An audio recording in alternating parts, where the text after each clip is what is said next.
nada más. con el Guillermo, tema del día. dame un momentito. Guillermo, Sí, doctora. tu número de alumno es Mi 12001943, tu matrícula. No, doctora, esa matrícula no es mía. Ok. Dime tu matrícula. Mi matrícula es A 160 170 24. Ok, listo. Entonces ahorita te agrego, ¿de acuerdo? Muchas gracias, doctora. Continúa ahora sí, una disculpa.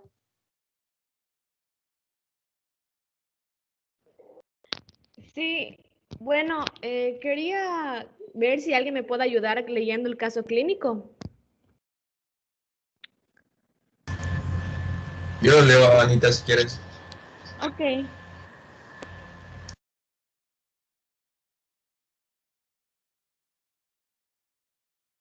Mujer gestante de 39 años, multípara, embarazada de 32 semanas, que acude a urgencias refiriendo sensación de tensión abdominal intermitente, moderadamente dolorosa, de 4 horas de evolución.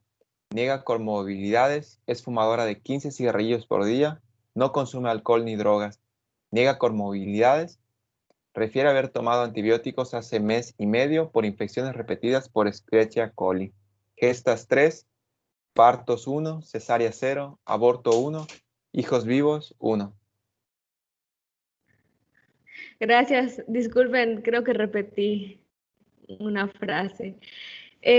Bueno, quisiera preguntarles si ven algún factor de riesgo que podría estar causando algún problema en este caso clínico.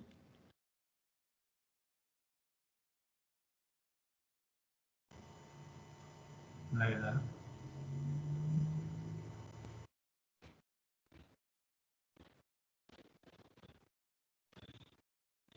El tabaquismo. Factor de riesgo que tenga la madre, el tabaquismo.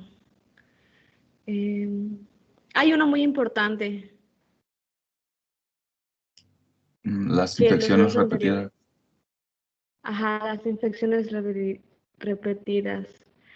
De acuerdo a estos factores de riesgo y con la evolución del caso, ¿qué creen que pueda estar presentando la paciente en este momento?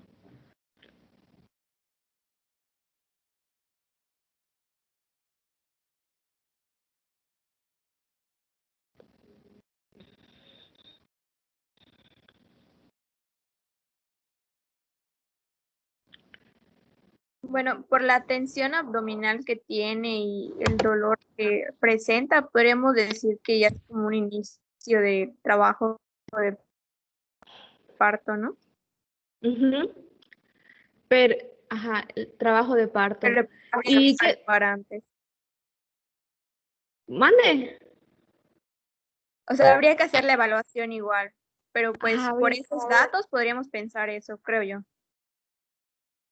¿Y qué sugiere las semanas de gestación?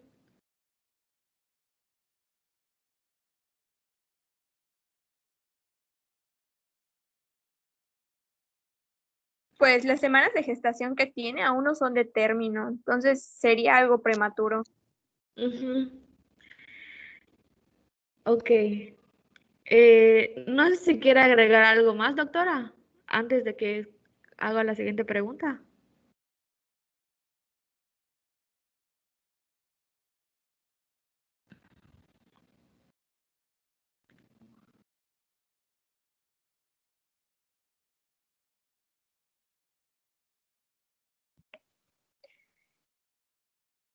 No, vamos bien hasta ahí.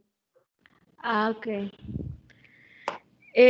Bueno, después de haber leído el caso clínico, vemos que se le hace una ecografía transvaginal. Perdón, sí, Ajá. perdón. Extensión abdominal intermitente, moderada dolorosa, ok. Refiere haber tomado antibióticos por infecciones repetidas de Escherichia coli. pero no supimos, no dijo si tenía poliaquiuria, flujo o tenesmo vesical, o si era diarrea, o sea, no sabemos la Escherichia coli en dónde, ¿verdad? Si en vía urinaria o intestino. No, Ok. no, solo refirió que había tomado antibióticos antes. Ok. Entonces, vemos que posteriormente se realizó una ecografía y se encontró que había un mioma submucoso de pequeñas dimensiones. Entonces, creo con esto, ¿a qué conclusión podríamos llegar? ¿Qué diagnóstico podría sugerir con ese último hallazgo?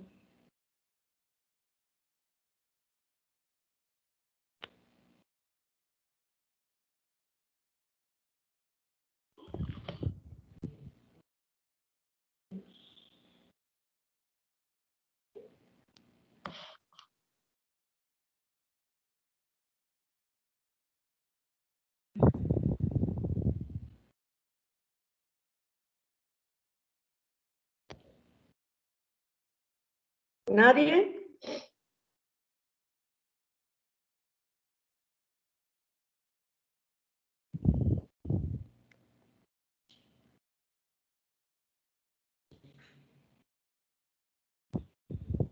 Pues sigue siendo una amenaza una amenaza de parto pretérmino. Debe tener una infección probablemente, no sabemos, no tenemos no tenemos a la exploración física realmente si haya cambios cervicales o si hay actividad, que es parte de lo que requerimos a la exploración. Ajá, con este caso clínico quise sugerir que Dime. sí, que teniendo en cuenta algunos antecedentes, pues, a veces son muy puntuales para poder predecir que se trata de una amenaza de parto pretérmino, sobre todo por las semanas y por la edad de la paciente, la tensión abdominal intermitente, aparte que es fumadora y tiene infección. Ha referido que ha tenido infección y aparte se le encontró el mioma submucosa. Entonces, con esos hallazgos se podría inferir que se trata de no inferir, sospechar. sospechar. Ah, ok. Acuérdate que aquí lo que me falta, o sea, ahí me voy dirigiendo a que probablemente se trate de una APP. ¿Por qué? Porque para poderlo decir necesito entonces condiciones clínicas que debo de encontrar para entonces poder decir efectivamente se trata de una amenaza de parto pretérmino. Sí. Entonces, estamos sospechando que pudiera ser. Ok. Sí. Y ya ahorita que se desarrolla el tema, pues vamos a ver qué le podemos pedir a la paciente para que podamos confirmarlo. Entonces,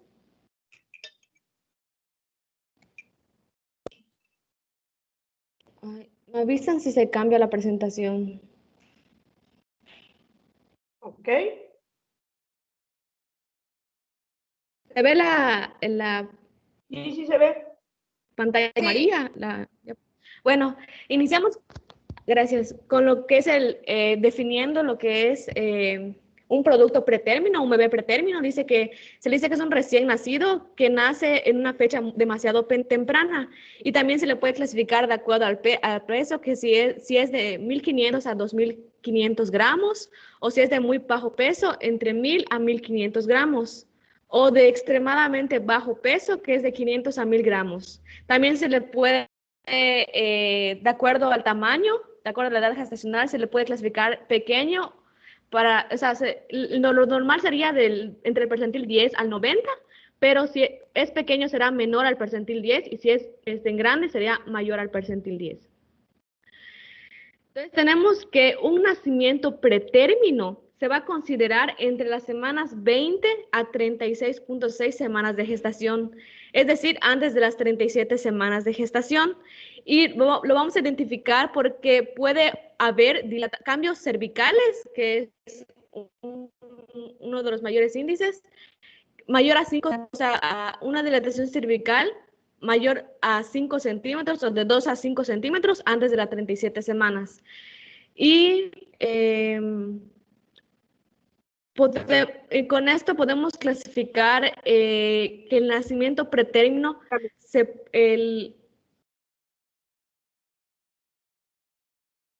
Hay que aclarar una cosa.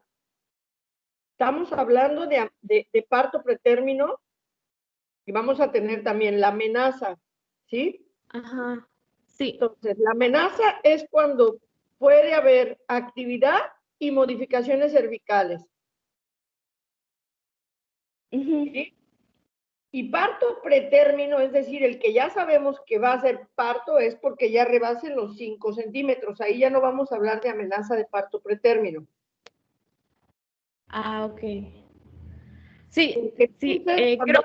más adelante del índice tocolítico, que lo tienes que tocar, vamos a ver que con 5 centímetros y de acuerdo al índice que nos explicarás, va a haber ya una contraindicación de uteroinhibición. Entonces, siempre que haya solamente modificaciones y no más de 2 a 3 centímetros, vamos a considerar amenaza de parto pretérmino. A partir de 5 centímetros antes de las 37 semanas ya es parto pretérmino, ya no es amenaza, ya es parto pretérmino. Ok. Bueno, aquí vemos arribita la clasificación de acuerdo a las semanas, cuando es un pretérmino extremo, que es de menor a 28 semanas, pretérmino moderado de 29 a 32, y el pretérmino... Eso es para el feto. Ajá, para el feto. Sí, sí, para el feto ya que cuando haya lo hemos clasificado. En cuanto a la morbilidad, ¿por qué es importante saber cuando un feto es prematuro? Ya que va a tener muchas causas, muchas comorbilidades que jueguen en contra de él para su viabilidad fuera del útero, ya que hay inmadurez en lo que son sus órganos y el umbral de viabilidad oscila entre los 20 a 26 semanas de gestación, y el hecho de que nazca prematuro es la causa número 1 de mortalidad en el mundo tras el primer mes de vida. O sea que tiene muchas probabilidades de morir al nacer.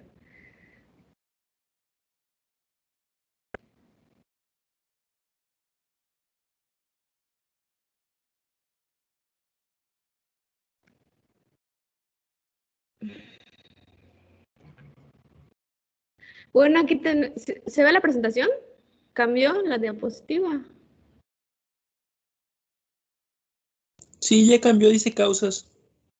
Ok, las causas, las principales 4 causas que sugieren el riesgo a que haya un parto pretérmino son 4.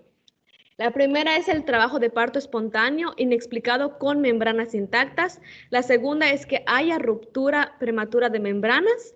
La tercera es parto por indicaciones materno o fetales.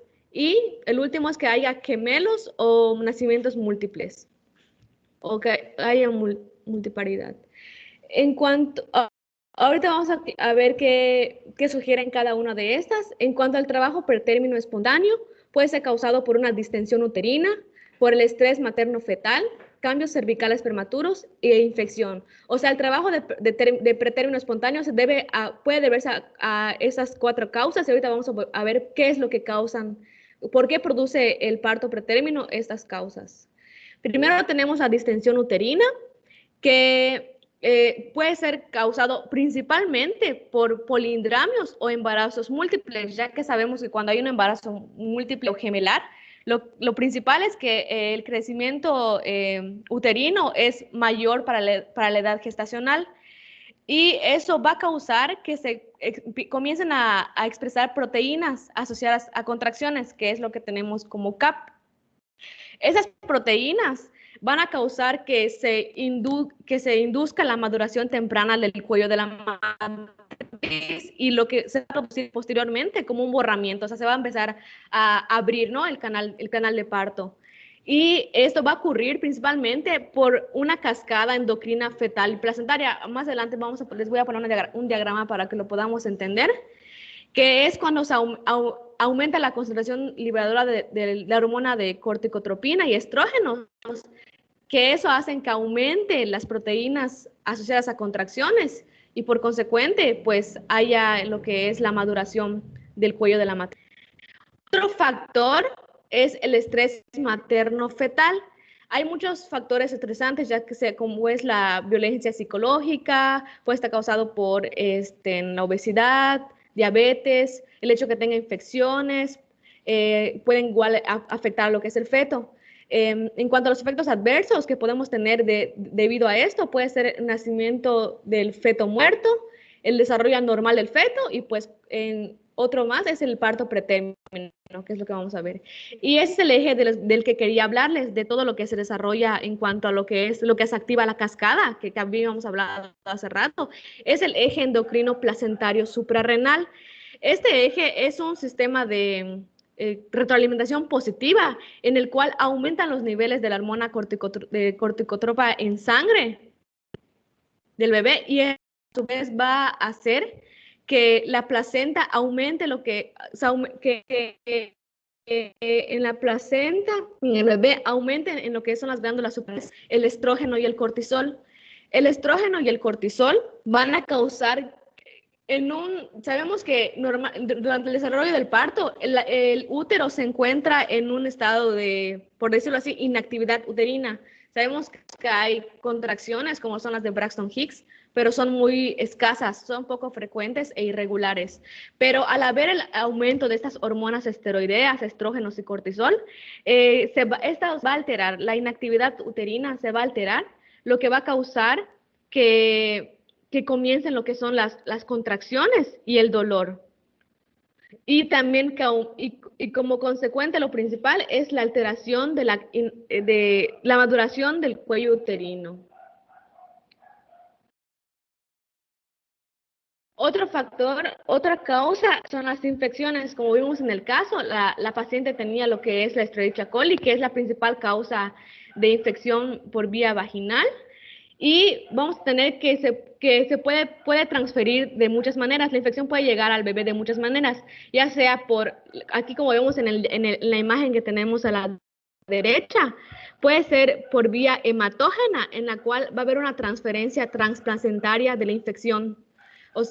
A través de la placenta va a llegar la infección al bebé, puede ser por un reflujo retrógrado, es decir, dice un reflujo retrógrado de la infección en la cavidad peritoneal por las vías de las trompas de falopio. Y también puede haber una infección ascendente con bacterias de la vagina en el cuello del útero, que es el más común, ya que como está muy cerca del canal vaginal, pues muy fácilmente pueden llegar los microorganismos. Y es muy importante tener en cuenta las infecciones porque son la causa del 20 al 30% de los partos pretérminos. Asimismo, tenemos un cuadro donde vemos cuáles son los principales causantes, que son, por ejemplo, la Gardnerella vaginalis, el Trichomona vaginalis, el Streptococo del grupo B, la Uroplasma y la Escherichia coli. Lo que pueden causar estos microorganismos es que una vez que lleguen a lo que es el cuello uterino, pueden llegar a lo que son las membranas, la decidua, alcanzan lo que es el saco amniótico y pueden causar posteriormente lo que es el riesgo a corioamnionitis. Otra causa son la ruptura prematura de las membranas. Sabemos que antes de las 37 semanas, que pueden ser causada la ruptura antes de las 37 semanas completas y antes del trabajo de parto. Algunas causas que pueden sugerir la ruptura prematura, pues son las principales: infección, como ya vimos, por eso es muy importante tenerlo en cuenta, que haya un daño en el ADN por el estrés oxidante o que haya senectud celular prematura. Otras causas pueden ser que haya un IMC bajo, que haya tabaquismo y deficiencias nutricionales.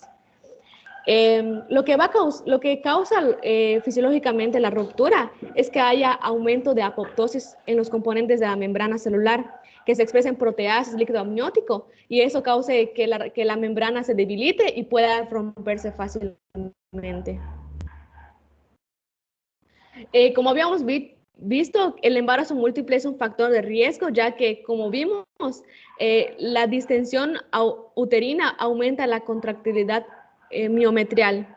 Se generan prostaganglinas, aumenta los receptores de oxitocina y puede empezar a causar lo que son las contracciones regulares.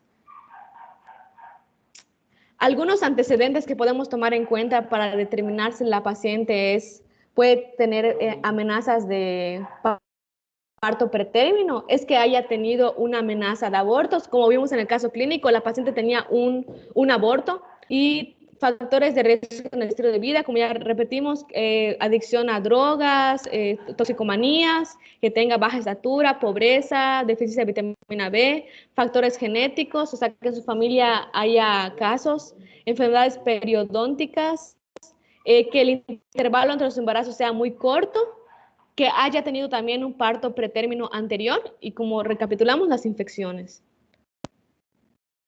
En cuanto al diagnóstico, como habíamos visto, como la doctora mencionó, lo que es la amenaza de aborto se va a dar cuando hay un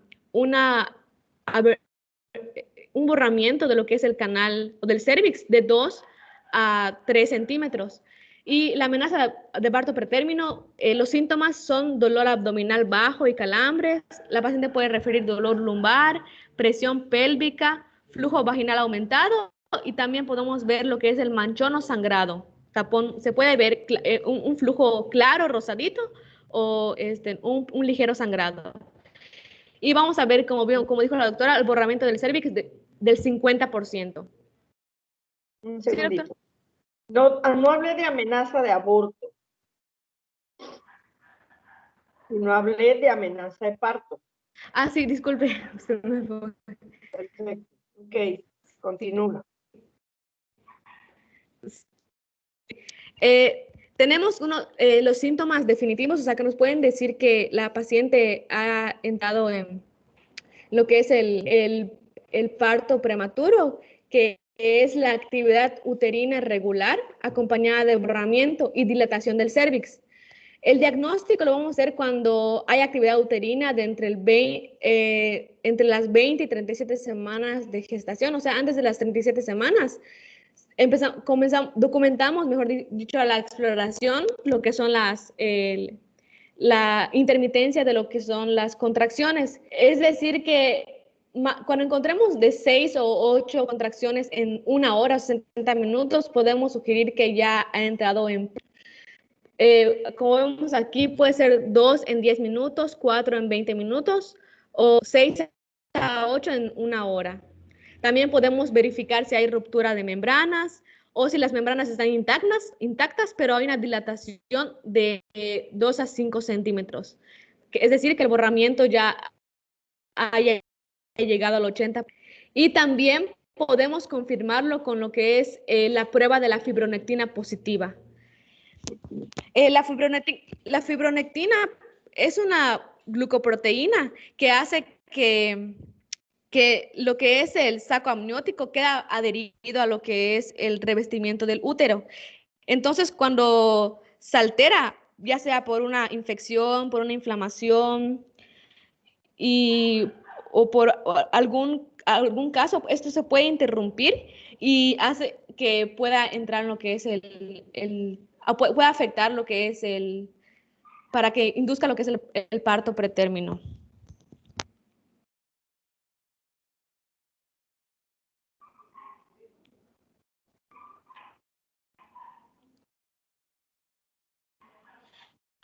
Ahora bien, hay algo que se le debe hacer a la paciente cuando llega y sospechamos que tiene una amenaza de parto. Esto es lo que había comentado la doctora, que es el índice tocolítico de Grunberg-Baumgarten.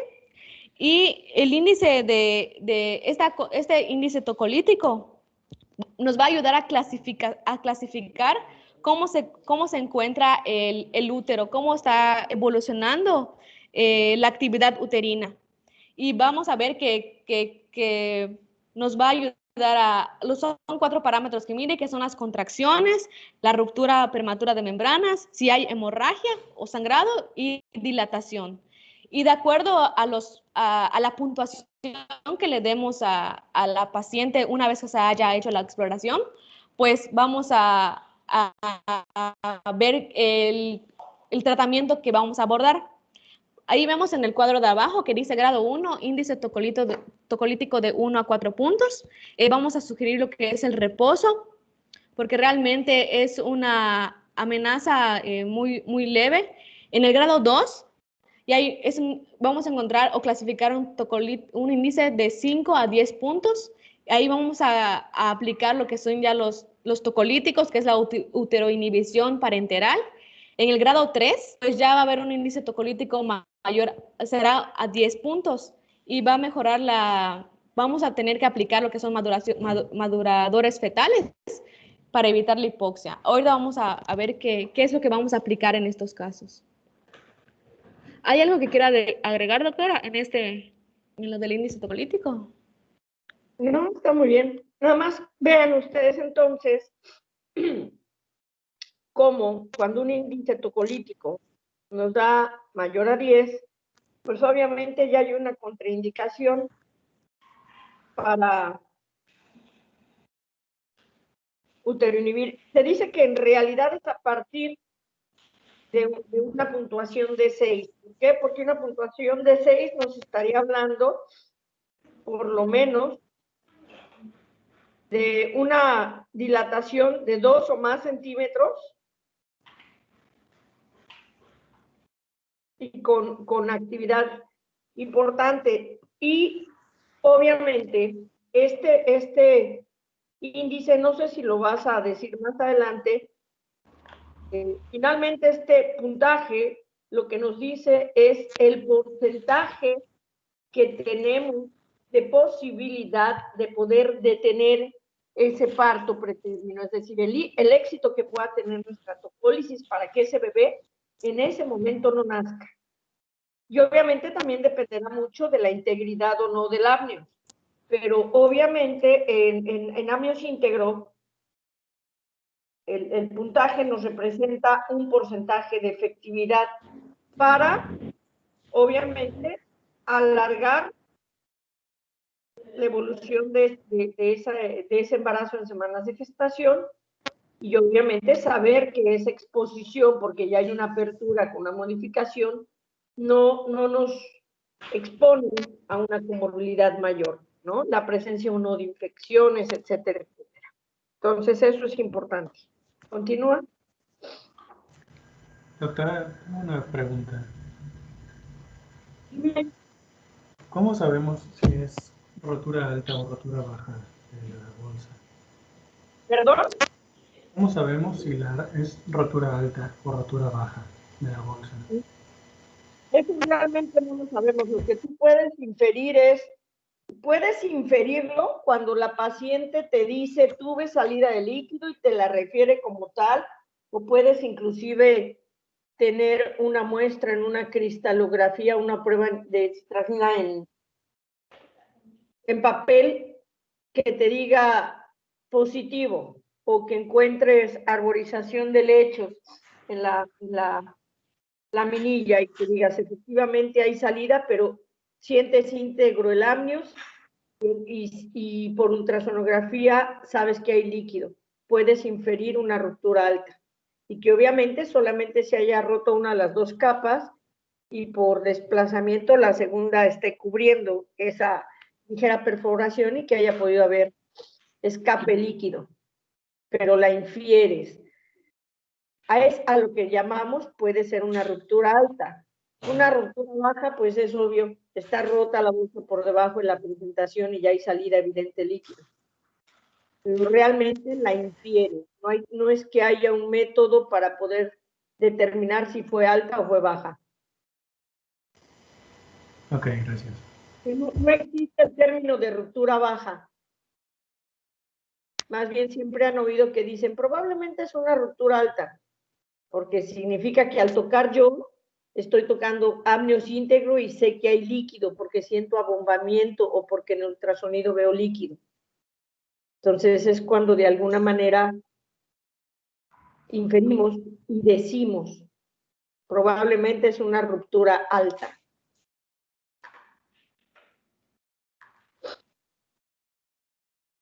Adelante.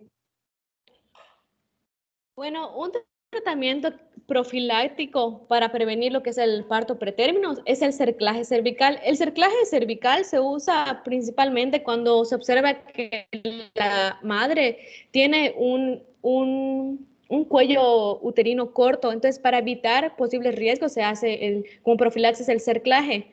O bien que tenga una amenaza de parto, se realiza. Y pues prácticamente es el cerclaje. Fíjate lo que pusiste, para que no entendamos que el cerclaje es tal cual un tratamiento de parto pretérmino, porque así como lo mencionas, pareciera que es una indicación. Tal cual, no. Entonces, es un procedimiento que va a beneficiar a aquellas pacientes con un historial de pérdidas recurrentes del segundo trimestre o mediados del tercer trimestre. Pérdidas recurrentes. No partos pretérmino, pérdidas recurrentes. Y además aquellas que ya tengan insuficiencia o insuficiencia cervical o lo que conocíamos como incompetencia ísmico-cervical. Ok. Entonces, en este momento está embarazada, está teniendo amenaza parto pretérmino, le hacemos ultrasonido, le encontramos un cuello corto, tiene todo ese historial, está indicado en cerclaje. Pero si fuera una primi con cuello acortado y demás, no está indicado un cerclaje. ¿Sí quedó claro? Okay. O sea, sí puede entrar como parte de la profilaxis solo en este tipo de pacientes que ya tienen antecedente de pérdida recurrente o de abortos del segundo, pérdidas recurrentes en el tercer trimestre, al inicio mediados del tercer trimestre, y o pérdidas recurrentes, abortos en el segundo trimestre. Porque sabemos que como consecuencia pueden tener insuficiencia cervical o incompetencia ísmico-cervical. Ok, gracias, doctora. Bueno, en cuanto al tratamiento que le podemos dar a la paciente cuando no ha habido ruptura de membranas y es una amenaza de parto espontáneo, podemos aplicar lo que son ciertos tipos de medicamentos. Primero vamos a verificar se cambió. Si hay contracciones y si hay, o sea, hay que verificar las contracciones y los cambios cervicales, ¿de acuerdo? Eso vamos a ver cómo lo vamos a clasificar. Si hay contracciones, pero no hay cambios cervicales, podemos indicar lo que es reposo, hidratación, se revalora a la paciente cada hora y hay que mantener reposo prácticamente y vigilar si hay cambios posteriormente cervicales o no.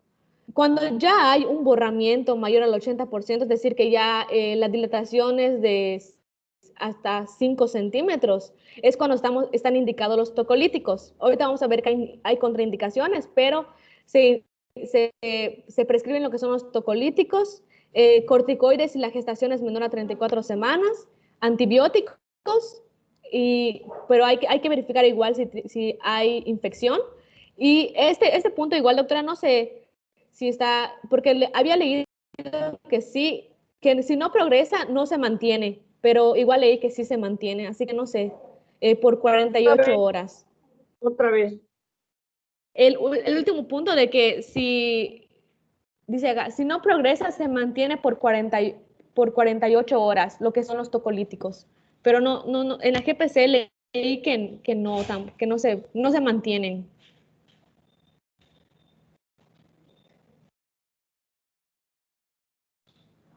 A ver, vas a dar, si tienes ya un parto activo, tiene más del 80%, y puede tener 2 a 5 centímetros.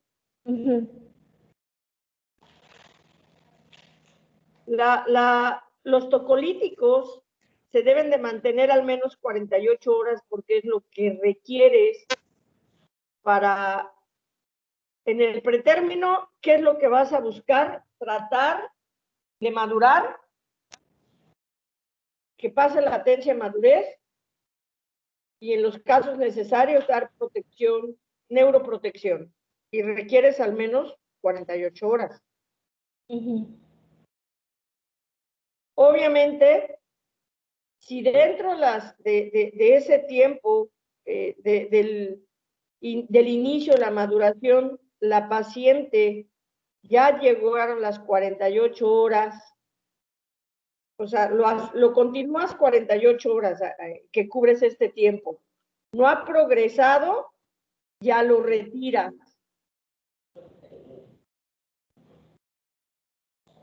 Sigue progresando, obviamente puedes mantenerlo.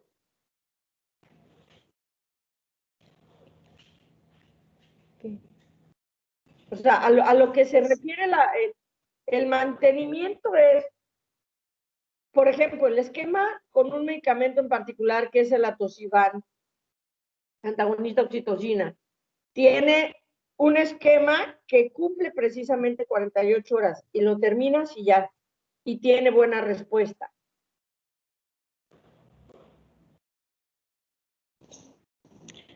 Entonces lo dejamos por 48 horas para verificar, Siempre, para ayudar. Siempre 48. Obviamente, si está teniendo buena respuesta. Si ves que llevas la mitad y ya avanzó 2 centímetros más, pues ya no la vas a poder uteroinhibir y lo que tienes que hacer es interrumpirla. Por eso la GPC te dice, a eso se refiere. Si no progresa, si se mantiene, si progresa, obviamente ya no se va a mantener, lo que tienes que hacer es sacarlo. O sea, la idea es que en ese momento es diferente. Tú estás hablando de un lapso de 2 a 5 centímetros. En 2 centímetros, y no progresa, perfecto. 48 horas y lo retiras. Ya quitaste factor, ya buscaste el factor infeccioso, ya buscaste el factor predisponente y ya le estás dando manejo. Perfecto, ¿ok? No tiene RPM, listo. Le mandaste cultivos, le diste tratamiento. Quitas la uteroinhibición y la sigues vigilando. Pero si antes de las 48 horas pasó de 2 a 5 centímetros, a pesar de la uteroinhibición, significa que ese trabajo de parto ya no se va a detener. Ya te dio tiempo de, por lo menos, utilizar una dosis de maduración, de impregnarla con antibiótico por la infección. ¿Qué tienes que hacer? Sacar ese bebé.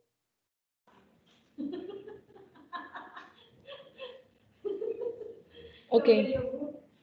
Sí, ahora Sí, sí. Sí. Listo, continúa.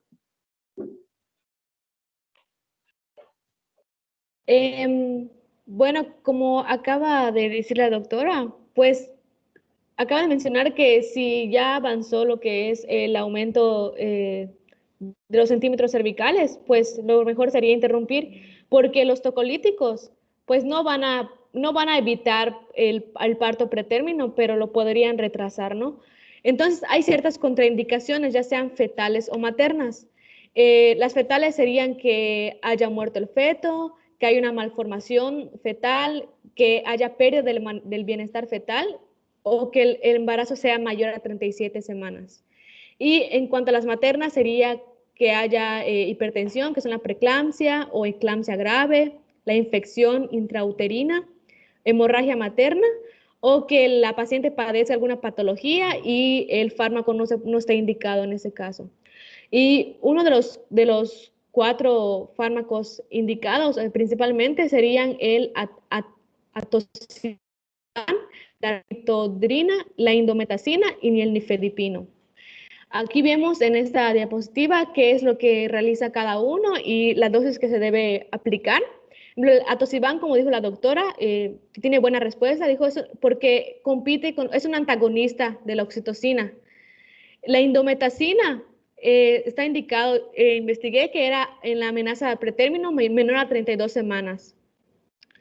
Y el sulfato de magnesio, según el Williams, porque había leído en otras fuentes que no era indicado, pero dice que a dosis, altas dosis modifica la contractilidad y puede antagonizar también el calcio, haciendo que se retrase y funcionando como tocolítico también.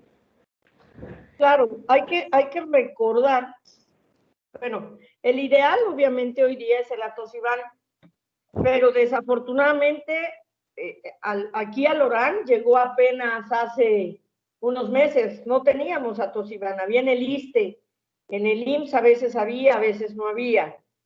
Es de muy buena respuesta, una dosis inicial en bolo o en ocasiones un bolo más pequeño subcutáneo y después las infusiones que tú le das, que viene ya preparado la concentración en los frascos, es nada más ponerlo en la solución y pasarlo. Obviamente, si no lo hay, tendrías que utilizar otros. Indometacina es bueno porque indometacina es un antiprostaglandínico, entonces estás quitando aquellas sustancias que provocan modificaciones tanto a nivel uterino como a nivel cervical. No más allá de las 32, a veces hasta las 34 semanas. ¿Por qué? ¿Quién me quiere decir por qué después de ese tiempo está contraindicado?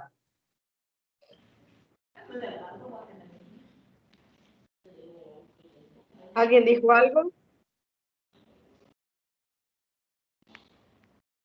¿Nadie?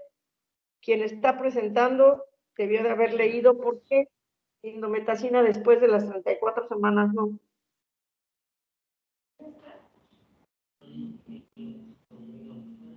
¿Lo leímos o no? ¿Nadie lo leyó? No, Doctora, ¿tenía que ver con defectos del cierre del conducto? ¿Tendría que ver? ¿Me pregunta? Perdón, no, creo que sí, es el cierre del conducto arteriovenoso, la indometacina. Cierre prematuro de conducto arteriovenoso, así es.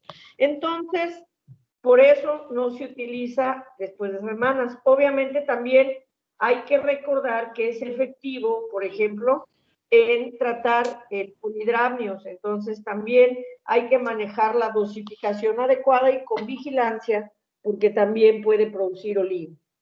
Y el sulfato de magnesio, sí, claro, no es la primera opción, pero a dosis de 4 gramos, que es la infusión, y después 1 gramo hora, que si no mal recuerdo, en el esquema, que este esquema es más parecido al Suspan modificado para preeclampsia, la dosis alta lo que provoca es que esas concentraciones de magnesio cambian y retienen el movimiento del calcio y precisamente modifican la actividad uterina. Si no tenemos atosiban, utilizamos betamiméticos. Hay que saber, pero que tienen efectos secundarios importantes y que son los que hay que vigilar de manera más importante. Hoy día, bueno, feripino, pero antes se utilizaban algunos otros, como la terbutalina, y que obviamente, o la orciprenalina, que es lo que más se puede tener a la mano, y que lo que hay que vigilar con estos son todos los efectos a nivel vascular. Entonces, a nivel cardíaco, hay que estar vigilando diuresis, pacientes que presenten taquicardia importante o disminución en la diuresis, oliguria, está ya, se suspende su manejo y se busca otro tocolítico. El nifedipino es bueno, canales de calcio es lo que hace, utiliza, pero el nifedipino hay que tener una carga previa de volumen en la paciente, por lo menos 300 cc, porque produce una vasodilatación potente que si no tenemos volumen adecuado para mantener esa vasodilatación, podemos provocar una vasoconstricción importante y desprendimientos, y además los efectos secundarios. Sí reduce el riesgo. Este se empezó a utilizar por ahí de los años, perdón, 98 empezó sus inicios como tocolítico. Hoy día ya están reconocidos sus dosis a 30 miligramos, obviamente, vigilando también datos de hipotensión o algún otro dato importante. Y la ritrodrina, que bueno, es un relajante uterino beta 2,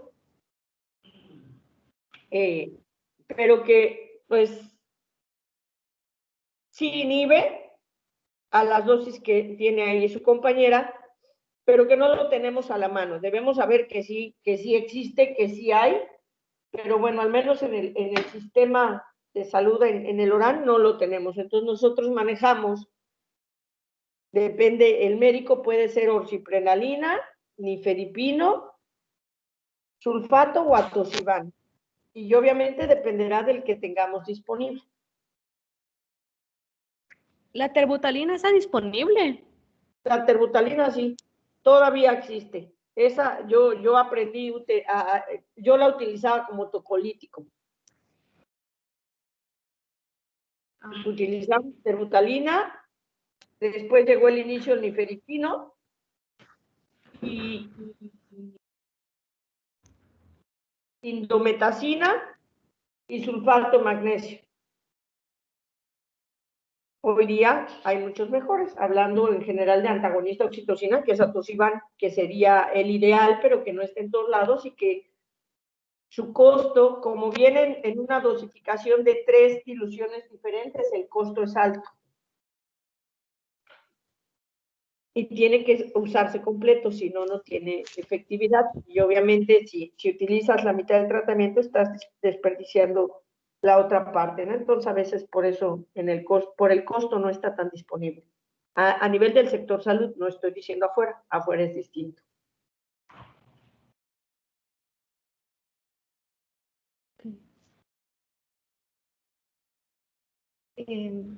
Bueno, igual podemos antes sabemos que los esteroides van a estar prescritos o van a estar indicados entre las 24 a 34 semanas de gestación para que podamos esperar que es la maduración pulmonar, y los indicados son la betametasona y la dexametasona.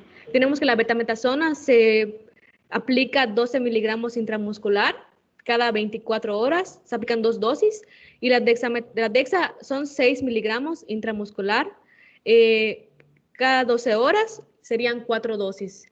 Y van a estar contraindicados cuando haya tuberculosis, porfiria o coriamnionitis. Si no tuvieras alguno de esos, te puedes utilizar también metilprednisolona. Pues hay un poco de... ¿Por qué? Okay. Hasta las 34 semanas. ¿Por qué no después?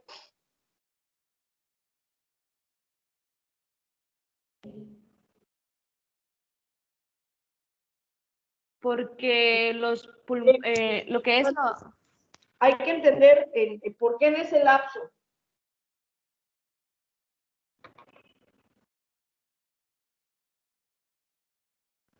¿Qué pasa con el desarrollo pulmonar a nivel de la membrana? Después de este lapso ya se lleva a cabo el desarrollo pulmonar y ya no se necesita la maduración. No necesariamente.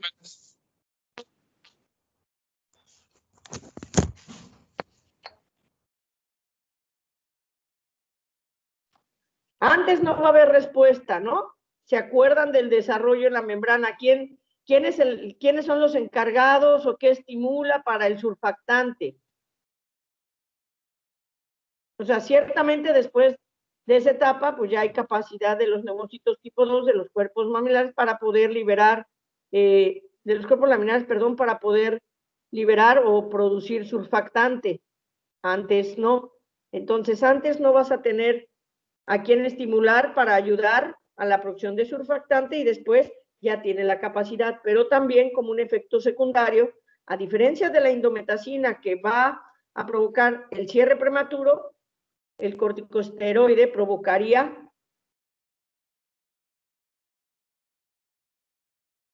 ¿qué leyeron? Persistencia del conducto arterioso. ¿Ok?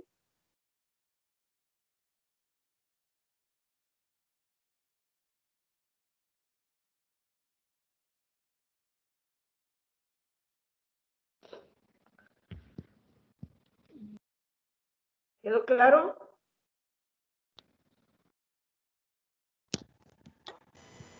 Sí, doctora, gracias.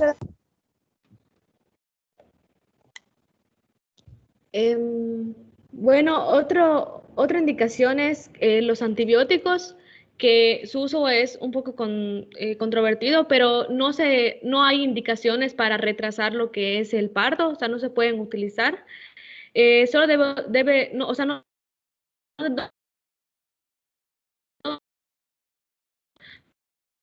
en pacientes que se haya detectado que hayan estreptococo del grupo B. O sea, solo identificando que hay una infección, se deben aplicar y no para prolongar el embarazo. Y por último, ¿iba a comentar algo, doctora? No, continúo. Y por último, cuando ya es inevitable, se recurre a lo que es el parto, pero hay que tener en cuenta que como es un bebé prematuro, pues tenemos que saber aplicar lo que son las técnicas reanimadoras de acuerdo a la edad que tenga gestacional el producto. Y también, dice acá, los recién nacidos pretérmino tienen una matriz de sangrado germinal intracarnial que puede extender una hemorragia intraventricular más grave. Entonces hay que tener en cuenta todos esos riesgos que hay cuando ya ha comenzado el parto pretérmino. Ok. El antibiótico, en realidad sabemos que son diversas las causas para un parto pretérmino. Cuando no está asociado a infección de vías urinarias o a cervicovaginitis, sí hay agentes infecciosos que son los agentes causales y que requieren un manejo.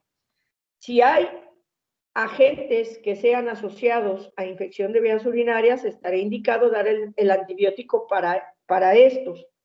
Si es por cervicovaginitis, daremos manejo antibiótico para el agente causal de esa, y por frecuencia, que sabemos cuáles son, ¿no?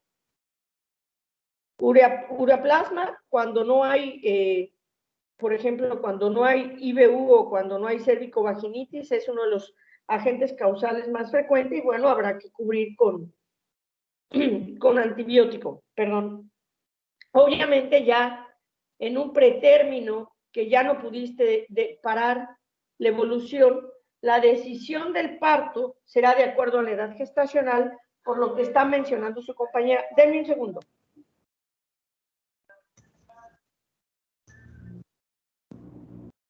Hola. Bueno.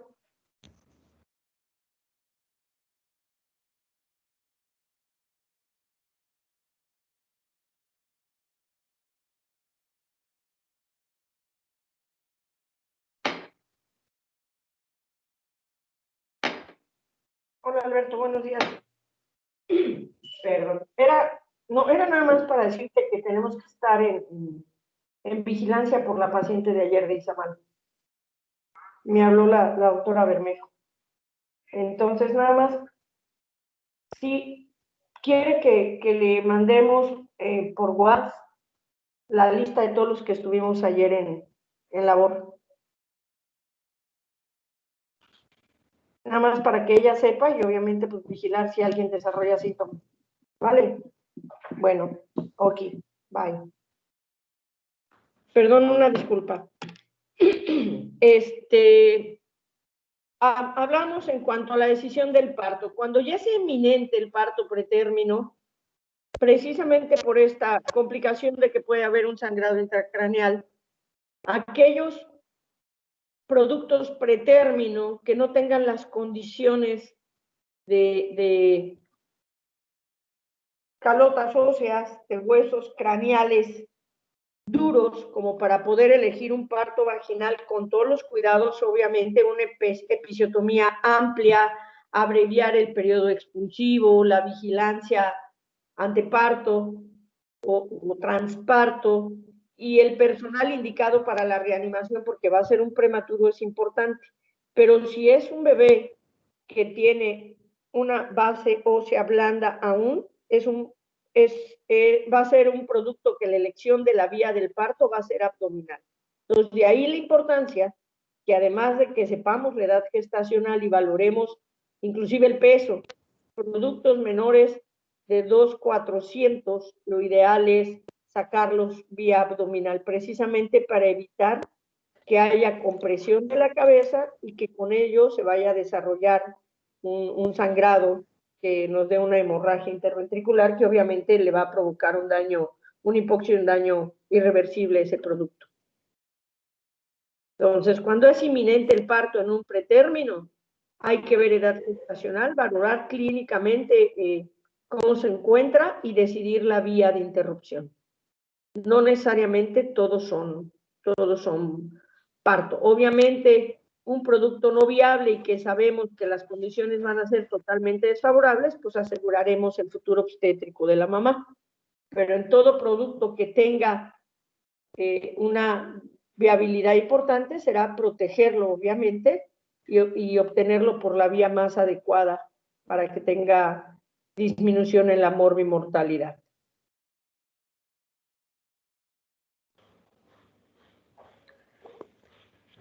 ¿Preguntas, Luna? Ok, pues.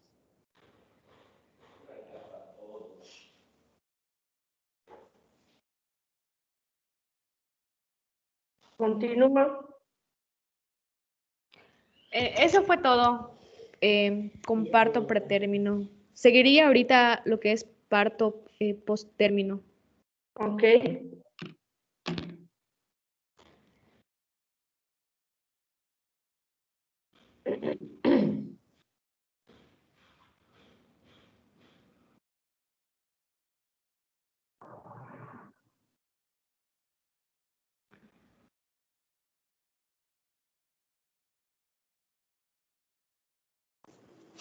Buenos días. ¿Ya pueden ver el caso clínico?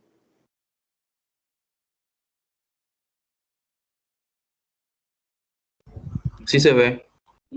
Ok. Entonces iniciamos con el siguiente tema y les presento el caso clínico, que se trata de una paciente de 39 años que acude a emergencias obstétricas porque presenta un dolor en hipogastrio tipo contracciones que irradia a región lumbar y la intensidad es de leve a moderada y tiene un aproximado de 5 horas de evolución. La paciente niega alergia, consumo de hábitos tóxicos, etc. Entre sus antecedentes clínico-obstétricos es GESA 2, parto 1, aborto 0 y cesárea 0. Se realizó 5 controles prenatales, aplicó sus vacunas y acude por ese dolor con su ultrasonido de primer trimestre.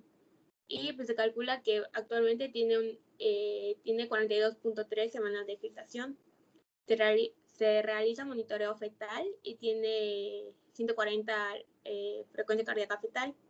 Dinámica uterina de 3 contracciones en 10 minutos de una duración de 30 segundos, por lo que se decide su ingreso. Entonces acá la pregunta es, ¿de qué diagnóstico ustedes sospechan?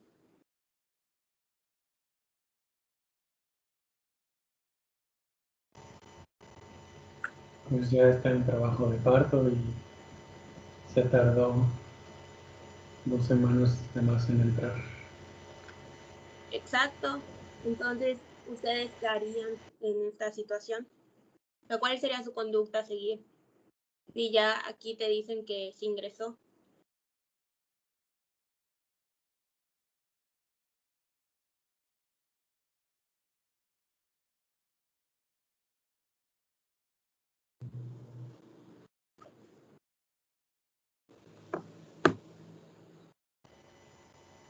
Pues ya solo es la conducción del parto y vigilar complicaciones, ¿no?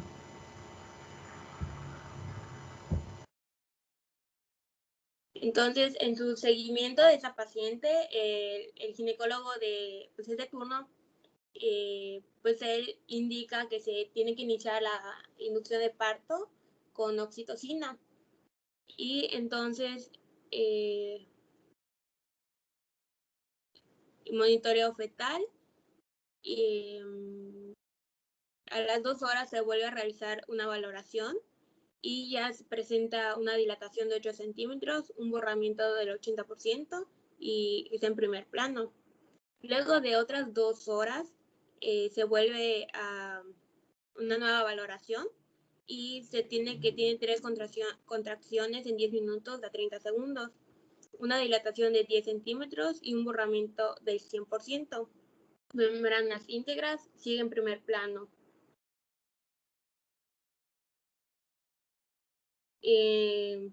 Entonces,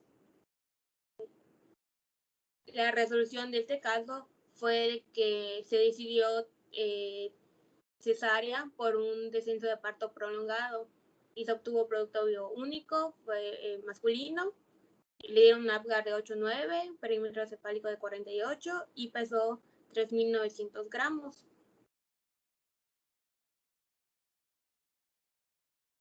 Y pues de esto se va a tratar esta expo, del embarazo postérmino o también llamado prolongado.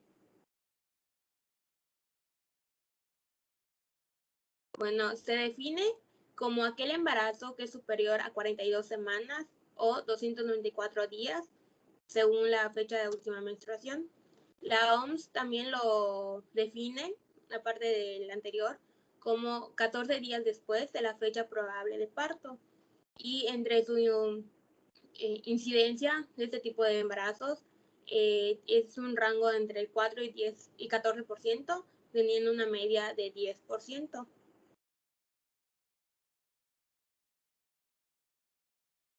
Bueno, en factores predisponentes tenemos a aquella paciente cuyo IMC es mayor o igual a 25, pero antes de embarazarse.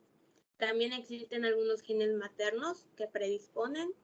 Y entre los factores fetales placentarios tenemos anencefalia, hipoplasia suprarrenal, deficiencia sulfatasa placentaria y aquellos pacientes que pues, son raza blanca o tienen diagnóstico de hipotiroidismo. Bueno, para empezar con el diagnóstico, tenemos que comenzar con datar la correcta edad gestacional, ya sea relacionando tanto la fecha de última menstruación y un ultrasonido, porque a veces es fallo humano y pues no se correlaciona esto bien y no da las fechas. Entonces sabemos que entre más temprano se realice el ultrasonido y se utilice la medición cefalocaudal, sobre todo en el primer trimestre, va a ser el método más exacto para establecer la edad gestacional adecuada y va a tener un margen de error entre 5 y 7 días. Pero pues en el cuadro amarillo vemos que entre más tarde se realice el ultrasonido, pues su margen de error va aumentando, llegando a ser hasta el tercer trimestre de 21 días, que pues ya es bastante. También como prevención mencionaba que se puede estimular el pezón para liberar oxitocina. También pues leí que se puede realizar la maniobra de Hamilton, que es mediante un tacto vaginal para despegar manualmente las membranas amnióticas unos 2 centímetros alrededor del orificio cervical. Y pues el propósito de esto es una liberación de prostaglandinas.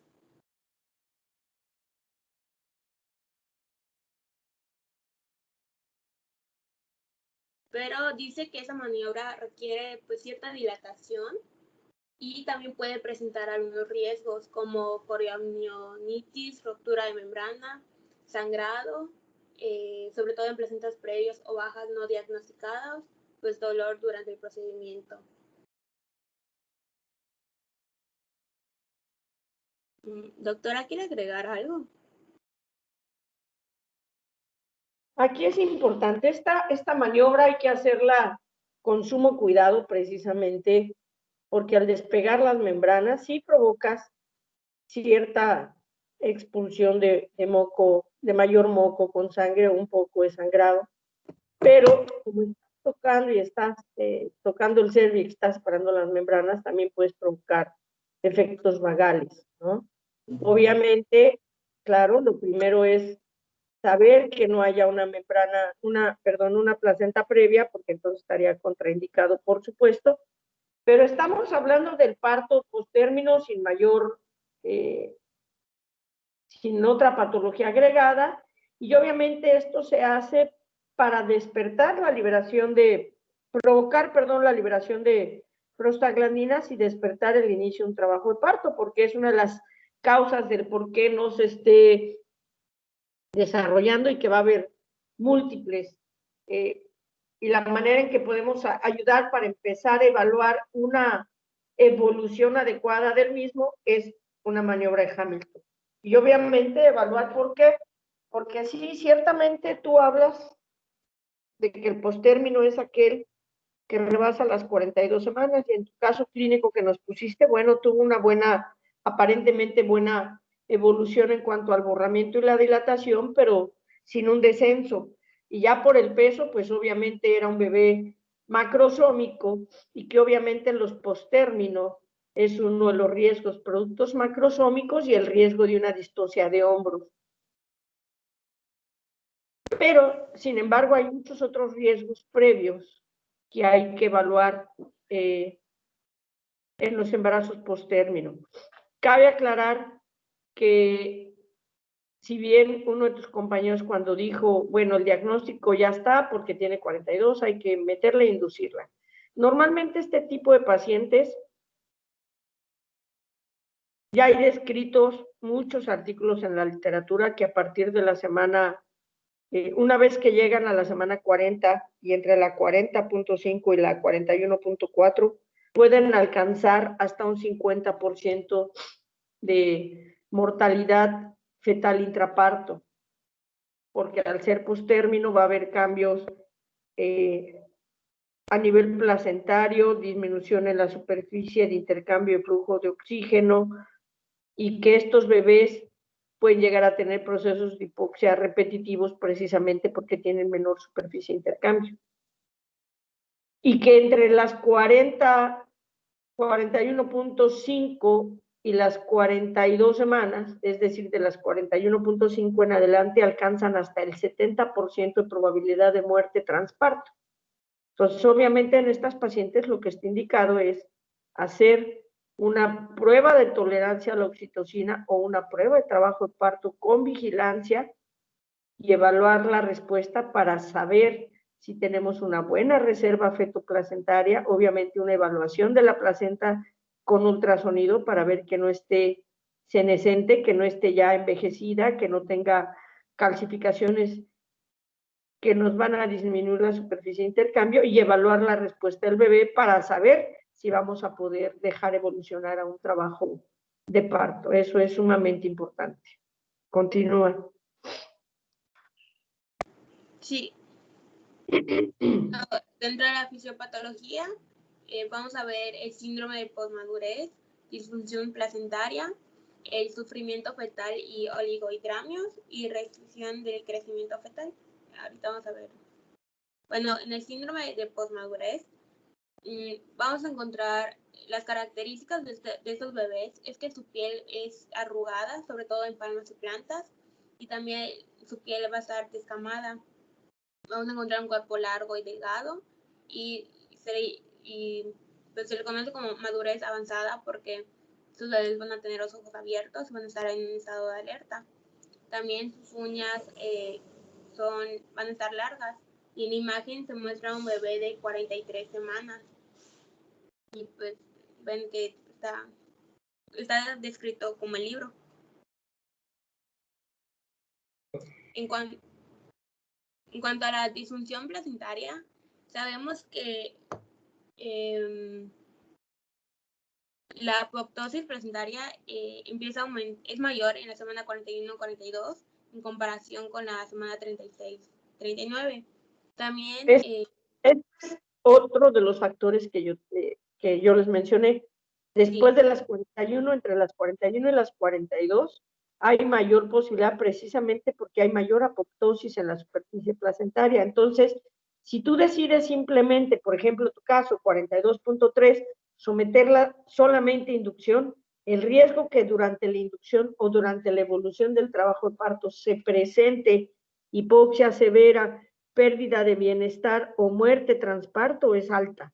Entonces, en ocasiones lo que haces es simplemente hacer una prueba con la que buscas dos cosas. Una, evaluar la unidad fetoplacentaria, evaluar la respuesta fetal ante la contracción. Y dos, pues formas un poquito de segmento para minimizar el riesgo de sangrado. Y obviamente si no hay una buena respuesta, pues vas a interrumpir. La gran mayoría, los postérminos, se interrumpe vía abdominal. Porque la primera condición para que tú puedas determinar si hay buena respuesta, que ese producto nazca por parto, es que tengas el monitor para poderlo estar vigilando. Entonces, nosotros, por ejemplo, en la unidad de labor de ahí del ORAN, tenemos un solo monitor para todas las pacientes que lleguen. Entonces, como no lo podemos dejar constante solamente en uno, no tenemos con qué vigilarla, lo mejor es una interrupción vía abdominal. Continúa. Y bueno, también se vio en un estudio que los niveles de eritropoyetina en la sangre del cordón umbilical son más altos en los embarazos de mayor e igual a 41 semanas. Y esto pues quiere decir que pues, el único estimulador de la eritropoyetina es la disminución de la presión parcial de oxígeno. En cuanto a los cambios en la placenta, vamos a encontrar disminución del diámetro y la longitud de las vellosidades coriónicas, también necrosis fibrinoide y ateromatosis acelerada de los vasos coriales residuales. Y vamos a encontrar un 60-80% de calcificaciones. Bueno, entre las complicaciones, pues vamos a ver la macrosomía y oligohidramnios, pero también puede haber pues parto, durante el parto, pues distocia, peligro fetal, distocia de hombros, hemorragia postparto, pues muerte fetal, ingreso a las unidades de cuidados intensivos, aspiración de meconio, pues obesidad infantil. Entonces son muchas complicaciones. En cuanto a oligohidramnios, pues sabemos que después de la semana 38 continúa, pues este líquido va a disminuir y pues va a ocasionar problemas. Para decir que es oligohidramnios, pues según el índice de líquido amniótico, pues lo normal es de 10 a 15. Ya le empezamos a llamar oligohidramnios, moderado cuando es de 10 a 5 y severo cuando el índice es menor a 5. Entonces, si tenemos una reducción del líquido amniótico, se ha visto que se asocia a una comprensión del cordón umbilical. Y si también hay una liberación de meconio y una reducción del líquido, pues este meconio se puede volver espeso y viscoso, lo que puede ocasionar un síndrome de aspiración de meconio y causar más problemas.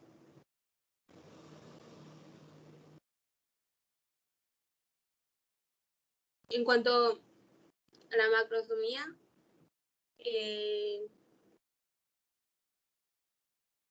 sabemos que el punto máximo de velocidad, pues de aumento de peso fetal es a las 37 semanas, pero cierto porcentaje de fetos sigue aumentando su peso. Entonces, esto puede producir tanto distocia de hombros, asfixia fetal, parálisis del plexo braquial, fractura de húmero y después de, ya que nazca el bebé, pues estos bebés tienen mayor riesgo de presentar tanto hipoglucemia como hipotermia.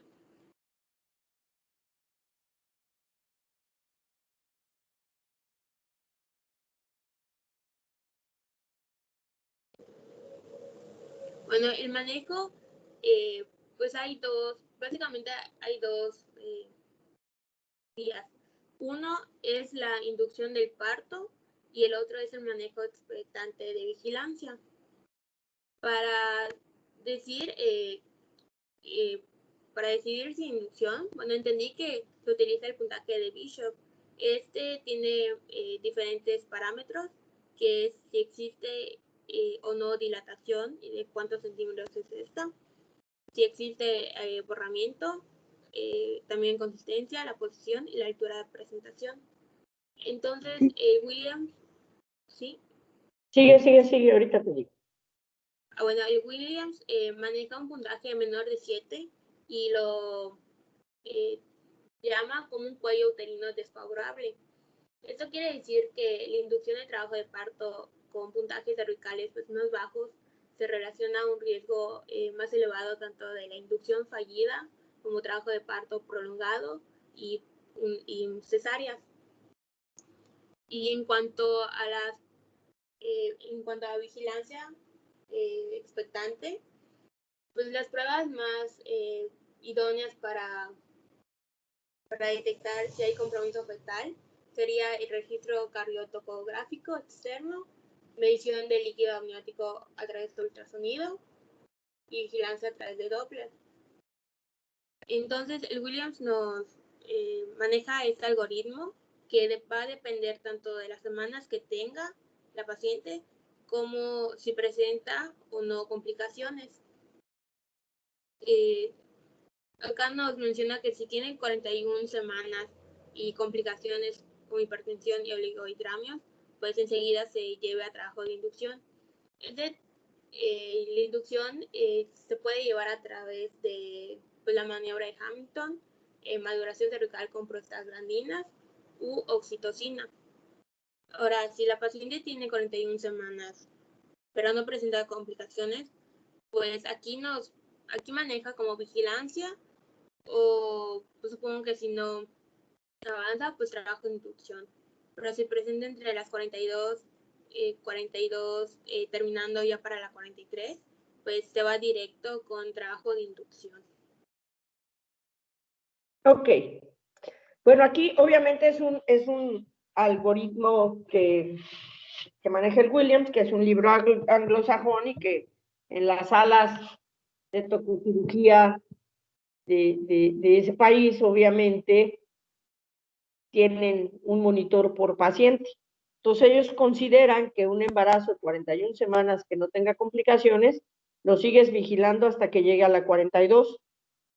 Obviamente sí le puedes hacer Hamilton y vigilas nada más la respuesta del bebé de manera conservadora. Mientras que en aquellas que ya rebasen las 42 o aquellas que tengan complicaciones, de inmediato provocas trabajo de inducción. Es decir, prueba con oxitocina, haces la infusión y le empiezas la inducción.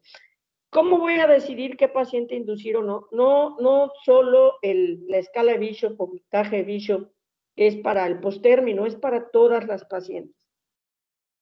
Si ven, es parecida al índice tocolítico, pero ¿cuál es la diferencia? Que obviamente aquí, bueno, aquí no te habla de las membranas, a diferencia del tocolítico, que obviamente, y aquí que es, Bishop significa condiciones de madurez cervical, evaluar las condiciones de madurez cervical, tomando en cuenta obviamente también la altura de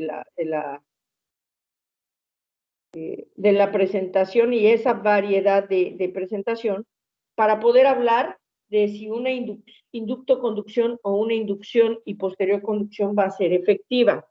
Así como en el índice tocolítico, a mayor puntaje, menos probabilidad de detener, aquí, a menor puntaje, menos probabilidad de que sea una conducción adecuada. Entonces, tiene que tener más puntos para que hablemos de que es un Bishop favorable. Entonces, menos de 7 significa que la respuesta a una inducción no va a ser adecuada y obviamente pues no vamos a poder tener una conducción.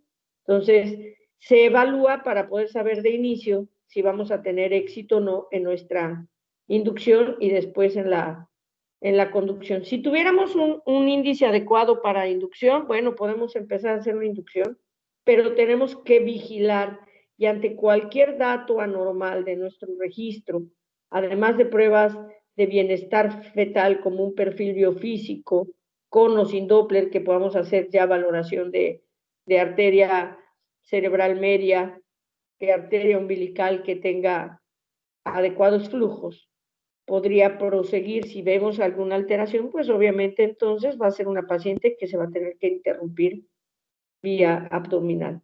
Y con los dos casos, que puedan ser fetos que tengan restricción o fetos que puedan ser macrosómicos, porque aquí en el postérmino se pueden presentar las dos condiciones. Obviamente dependerá mucho de la unidad feto-placentaria, la decisión o no de la vía de interrupción.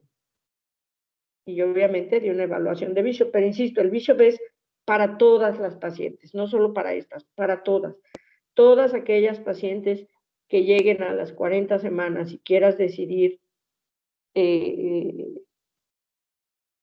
o que estén prodrómicas, que no estén avanzando, que se queden en una prodrómica prolongada, hay que hacer una evaluación de Bishop para decidir si podemos impulsar una inducción o continuar una conducción, o es un Bishop totalmente desfavorable para continuar y sea una interrupción vía abdominal.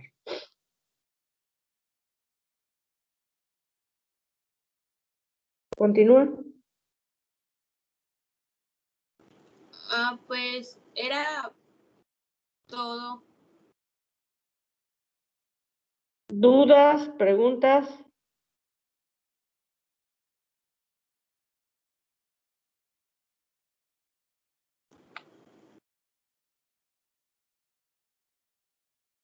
¿Nada?